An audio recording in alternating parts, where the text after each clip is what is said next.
Lies eventually always come out. When you tell the truth, you never have to remember what you say. Understanding grows as you grow. But the truth in life is always changing. Not because the truth itself changes, it's your understanding of it that changes. When I say, when you tell the truth, you don't ever have to remember what you say. Right? So when someone tells you the truth, they never have to remember what they say, and truth always prevails. The other term is lies will out. In English, they say lies will out. That means lies will always come out. That when someone tells you a lie, it's only a matter of time. It's a matter of time. Sooner or later, you will understand it's a lie. It may not come out from that person's mouth, but it will come out in some form or another. All right, so the first time you come to understand someone has lied to you, first time someone tells a lie, shame on them. It's a shame on them. They shouldn't have lied. They have lost their relationship, or they have lost some currency with you. You understand currency? Yeah. Because they lied to you, they have lost some currency. Even whether it's your own children, it doesn't matter. All right? The second time they lie to you and you believe the lie, shame on you. You know, this person is capable of lying. Should you not be mentally prepared? You cannot be falling for the same trick twice. So, first time shame on them, second time shame on you. Third time you are living a lie. If you are accepting the lie for the third time from someone, you actually want the lie. You're comfortable with the lie. Are you getting my point? Once you understand someone's mental makeup, you understand also how to live and work with them. The point is, don't allow yourself to be repeatedly duped. Understand and deal with it. You see, the more intimate the relationship,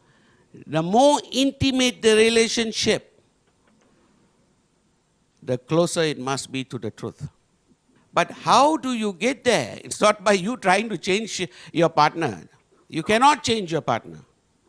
So how do you get there to the point where your relationship is based on the truth? Now that's a long progression, by the way, okay? But getting closer all the time is an ambition. How do you get there? You change. The people around you are imperfect, no? So to try and, expect them to change is ridiculous. You can always set the standard. You stop lying to them. How's that for a start? You don't lie to them, Baba. They have to catch up. Either they have to catch up with you, or they get left behind. From my point of view, when people lie, it is their currency that's burnt. All right? It's not mine, no. You see, either they earn my respect or they don't. So when they get my respect, it is their currency. So when people continuously lie to me, what happens is their access to me slowly dies off. Suddenly they're not able to reach me.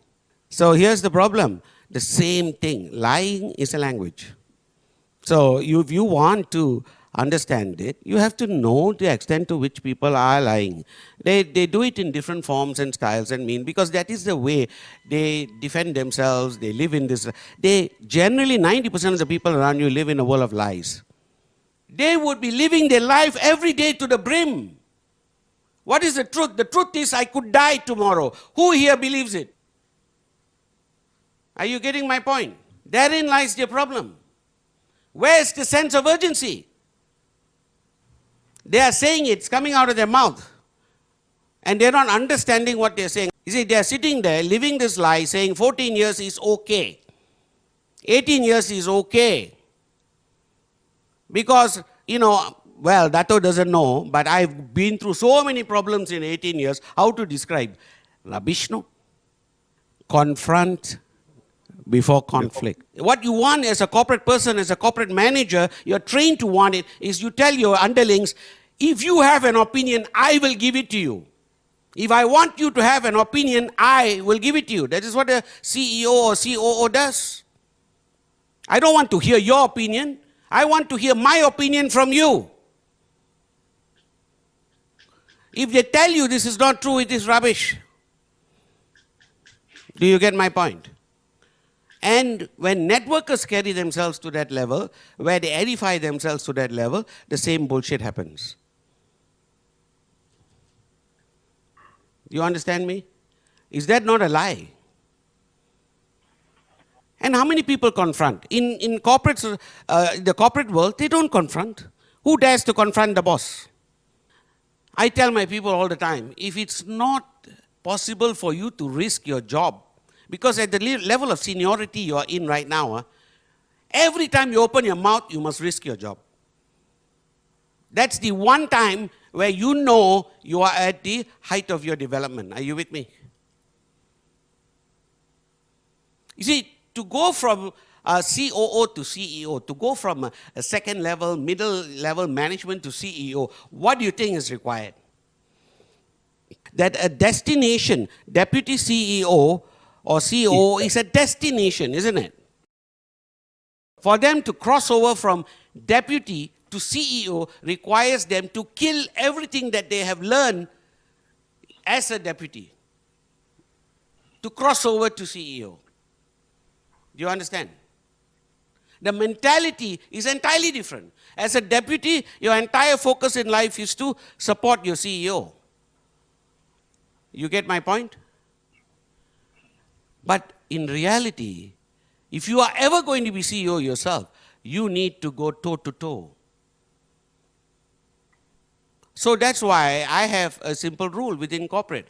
When we hire a number two to anyone, anywhere, the number one must have nothing to do with it. I know this is very difficult to understand. So we all confront in different ways. Are you with me? It depends on the individual you are confronting. In some people, it is very gentle because even by hinting it to them, they pick it up very fast. Are you with me? For some people, you have to knock them on the head. So there are many different ways of confronting. That even if you have 5 children, they are like 5 fingers, each one very different. How you confront one will have to be very different from how you confront another. But there is a 20% that you are missing. That 20% is valuable. It helps you complete the puzzle. So the objective here is to listen to everyone. But nobody said don't use your brains. You still have your brains, right? You have the single most powerful weapon God has ever created sitting here in between your ears. Learn to differentiate the information that you receive. As you listen to everyone, you utilize it. What I'm saying is there is 20% of something you don't understand. Our capacity, look at how nature has created us, right? You cannot see at the back of your head. As much as you want to, you have to turn your head to see it, right? But even as you turn your neck, your limited ability nature has given you gives you 180 degrees maximum. So at any given time, you are able to only function in this space. Now, if you were out there in the jungle, or you were out there in the desert as a nomad, and you had to survive, you need people looking at your back all the time. Because people die not because of arrows coming straight, they die because of arrows coming from the back. So the problem is when you start believing that you have the answer to everything. But 20% that you do not know is still out there. Now you want to go from good to great. You want to go from just a mediocre CEO to be one of the best. Then you need to have that 20/20 vision. The more important the relationship, the more truth it must be based on. The more intimate the relationship, the greatest gift is truth. Simple as that. My greatest gift is Japadas Bismarck. He's somewhere there. Because the one thing he has always done in 23, 24, 25 years is that he is my constant voice, that gives me his opinion as he sees it every time. And many a time, he can be wrong, but he will still go out and say it, and that's the gift that he brings to the table. Because I know that I'm getting an honest opinion, and that's a wonderful thing to have. A wonderful thing to have. Most of the time when you give an honest opinion to a CEO, you get a slap. It's only because, I'm not working for all these CEOs sitting around here. But generally speaking, when any of his employees try to tell him, it'll be very hard. As I'm sure it must be hard for your employees to tell you. The only way you know that you're doing that is if you are in constant battle. Confrontation is a constant battle. So sometimes, you see, like husband and wives, for example, generally speaking, that's where the most honest relationships are. Your wife tells you things that no one else wants to tell you, you know. So you have, you know, your constant battle, so to speak. But it's a gift. That's why relationships last. Because she tells you things no one else wants to hear. I mean, you don't want to hear. So that you don't have in working places. But if you do, it's a gift. You're answering yourself all the time. Your ego is the problem. It's always the problem, but it is the common problem to us all. He's telling you what you need to hear, but it doesn't mean that you want to hear it. Two different things. More times than not, we tend to ignore what we need to hear. Get past your ego, Ali, and you'll start to hear the truth. You're the one who needs it or doesn't need it, right? Mm-hmm. So the person who's telling the lie obviously is fooling himself that either he's doing you a favor or he's doing it for his own good or some other rationale like that. But the rationale is not yours, is it? Is this a person that's valuable to you, or is this a person that you really need to, move away from? That's a decision you have to make. Lies protect no one. Are you with me? No relationship built on lies can ever last. If the relationship is already close, then the question is, how often do we confront? So the process is about getting better at what you do. Fear is there when you are starting, inevitably. But getting better at what you do is a process. It's just like bicycling or skating or mountain climbing, anything. But as you got better and better, eventually you could actually ride a bike, have some ice cream on one hand, and at the same time, put on your iPod and listen to something as you're cycling. So what you're doing inevitably is something that will get better as you keep falling. So when you embrace the falling, eventually you will realize that there's nothing as amazing as riding a bike. So there's nothing as amazing as what you're doing right now. But you just have to embrace the challenges, inevitable. Now in terms of anyone else who's doing it, they are all doing the same thing, no? Getting onto the bike. You tell them the truth, no?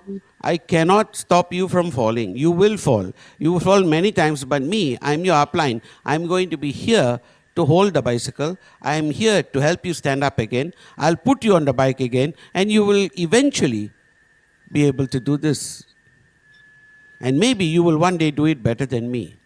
Efficacy is like you are heading in the right direction. Are you with me? Efficiency is that you are using a Ferrari. So if you get your efficacy wrong, but you are heading, driving a Ferrari, you will just be going in the wrong direction. You're actually going faster away from your goal than ever before. Are you with me? On the other hand, if you are, effective but not efficient, you're riding a bicycle going to the zone, going to your goal, all right?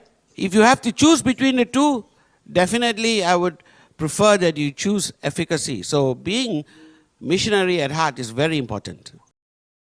But if you can pick up skill sets from the mercenaries, then you can change your bicycle to a Ferrari, and you're heading in the right destination, but using the right vehicle, you would get there a lot faster.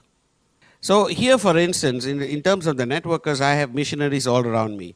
In terms of the corporate, I have brought all of the mercenaries as well. So for the missionaries, I want them to adopt mercenary skills. For the mercenaries, I need for them to learn to be missionary.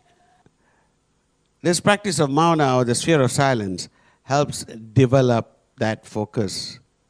Are you with me? They actually laughed at him. But he didn't hear the laughter because he was so focused on what he had to achieve. And that was the only thing in his life. That kind of focus is what we need, all of us need. When I started this, that was 22 years ago, there was a lot of laughter, Narjis. There are a lot of laughter, people throwing stones at us, people who doubted us. Self-doubt was a normal part of the ride. But when it starts from outside and it continues, it seeps in. And that is the problem. So either you are someone who is actually turning, I used to call it the prince of the tides. I used to tell Patman all the time, Patman will come to me with this issue. He will come back and he says, I have to deal with all this negativity. What do I do? What do I do? And I say to him, you have to be the prince of the tides. You actually have to go out there against the waves and say, go back. Are you with me? Now, will the waves actually go back because you're telling it to go back? No. But that's what a networker does. Against the odds, he stands there and tells the waves, go back. And that kind of belief, that comes from here. And what I say to him eventually is that if you stand there long enough and tell the waves to go back, go back, go back, eventually the tide goes down. Tides that go high, go low. So when the tide goes down, the waves go back. Are you with me? You never let anyone else live your life for you, because you, as I pointed out to all these people many, many times over, you are the only one who will look back at your life and say, this is my life, how did I live it? Are you with me? And you want to live it your way. You want to live it to the best that you can do. Self-doubt has no place in that. You are far more blessed than most people around you. There's absolutely no reason that you cannot achieve everything that you set your mind to. He makes no mistakes, and he gave you this incredible Lamborghini, Ferrari, Maserati sitting here. And it's your duty to take it to the highest. Don't let anybody tell you anything different. Know that you were born for a special purpose. You are special, and it is your duty to reach the height of whatever you can do. Are you with me? I also said many times this story. In the 1930s, they did this cleanup of Mount Everest. 80% of the people only reached 80% of the mountain. They were barely 20% away. If they knew they were 20% away, they would have completed that hike. But they gave up and came down, leaving all the camp and every equipment and everything up there. 50 years later, when they cleaned it up, they found so many of the camps up there, they only made it 80% of the way. The last 20%, no one can see because of the snow and the wind and the storms that are in there. So they don't know how close they are to the finishing line. Each of us take a different route to reach the top, you know. Some people are going to take longer, some people are going to take shorter. I usually call it this process, all right? In this process, let's say you start here, right? This is when you become successful. For most people, when they start here, it's a long journey. So when you sign them up here. This is the journey. For some, they have already made this journey up to this point. They have already tried many other businesses. They have tried and failed many other things in their lives. So they are sitting here. So from here to here is a very short distance. Are you with me? But this is the point that they signed up. This is the point they came in. This distance is very short. But they have already paid that price to get there. When we did this, because of all the experience we had, it was that much faster for us to grow. So people are all on their individual journeys. It is not about the networking or the market. As you can already see, these are people who have been successful. So if others can do it, so can they. But giving up is easier to do, always. I still brush my teeth before I go to bed every night. And this is owed to one woman, my mother. Every day, she would say, brush your teeth, go to bed, brush your teeth, go to bed, brush your teeth. It's like a routine that kept on going so much so it was nagging, to the point, today I can't do it. I can't go to bed until I brush my teeth. Are you with me? Am I grateful to my mother? Absolutely. Some of the best habits in my life came from people who nagged me. And because they kept repeating, I have some good habits in my life today. There is no way that you can prevent, total failure. I mean, failure comes in all forms and sizes. The thing that is most important is that you keep learning from your failure. Particularly in technology per se, many times we design something and we will never see it work. It fails before it works. But that doesn't mean anything is lost. It simply means that you have now built something in your mind that will be ready to put into effect in the next thing that you build. Grow up. As you grow, everything changes. Your experience can only grow when you grow.